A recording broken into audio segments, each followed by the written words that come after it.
Sebelumnya, Assalamualaikum warahmatullahi wabarakatuh.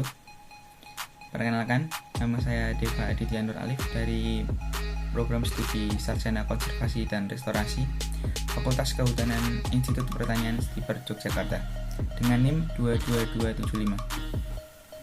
Saya di sini akan menjelaskan kembali tentang citra satelit atau remote sensing yang digunakan dalam bidang kehutanan.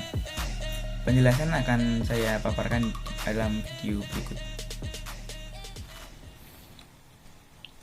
Penginderaan jauh atau inderaja, remote sensing, adalah seni dan ilmu untuk mendapatkan informasi tentang objek atau area fenomena melalui analisa terhadap data yang diperoleh dengan menggunakan alat tanpa kontak langsung dengan objek, daerah, ataupun fenomena yang dikaji. Teknologi penginderaan jauh telah merubah paradigma visualisasi permukaan bumi kita dari impian menjadi kenyataan, dari fiksi ilmiah menjadi bukti ilmiah. Lompatan teknologinya telah menghasilkan manfaat yang sangat berguna bagi banyak bidang yang berkaitan dengan manajemen pemanfaatan bumi dan permukaannya. Produk teknologi penginderaan jauh yang sangat luar biasa adalah berupa citra satelit dengan resolusi yang spasial yang tinggi, memberikan visual permukaan bumi yang sangat detail. Citra satelit merupakan suatu gambaran permukaan bumi yang direkam oleh sensor kamera pada satelit penginderaan jauh yang mengorbit bumi dalam bentuk image secara digital. Pemanfaatan citra satelit saat ini sudah sangat luas jangkauannya, terutama dalam hal yang berkaitan dengan ruang spasial permukaan bumi, mulai bidang sumber daya alam, lingkungan, kependudukan, transportasi, sampai pada bidang pertahanan militer. Di Indonesia, penerapan teknologi penginderaan jauh ini telah dilakukan inventarisasi potensi sumber daya alam dan lingkungan hidup. Namun, intensitasnya masih sangat sedikit dan belum merata di seluruh wilayah. Teknologi penginderaan jauh yang dikembangkan oleh Digital Globe sejak tahun 1993 telah menghasilkan generasi terbaru berupa citra satelit WorldView 2 yang memiliki kualitas resolusi yang semakin canggih dan cakupan spektrum yang semakin lengkap sehingga sangat bermanfaat bagi analisis permukaan bumi dengan sangat detail.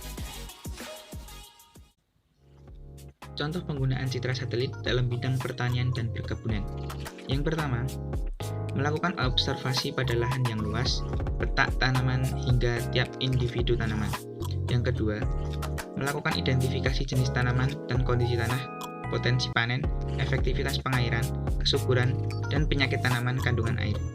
Yang ketiga, secara berkala, time series dapat digunakan untuk memantau pertumbuhan tanaman, laju pertumbuhan jenis tanaman, perubahan atau alih fungsi lahan pertanian, tingkat kerusakan tanaman akibat hama dan penyakit, pemilihan tanaman yang siap panen, dan lain-lain. Yang selanjutnya, menghitung jumlah pohon dan volume hasil panen komoditi perkebunan, perencanaan pola tanam perkebunan, dan yang terakhir, perencanaan peremajaan tanaman perkebunan. Yang kedua, penggunaan citra satelit dalam bidang kehutanan.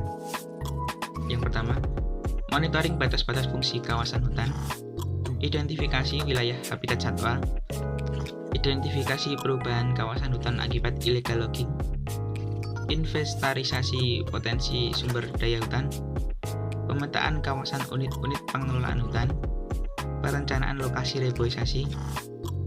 Yang kedua, bagi unit pengelolaan hutan HPH, inventarisasi luas lahan HPH, menghitung potensi volume kayu, perencanaan dan pembuatan seed plan, perencanaan jalur transportasi logging, mengidentifikasi batas kawasan, dan yang terakhir evaluasi laju produksi. Yang ketiga, bagi unit pengelolaan hutan HTI, perencanaan pembagian areal usaha ke dalam bentuk blok, petak, dan anak petak, perencanaan lokasi camp, lokasi menara pengawas, lokasi persemaian, dan lain-lain.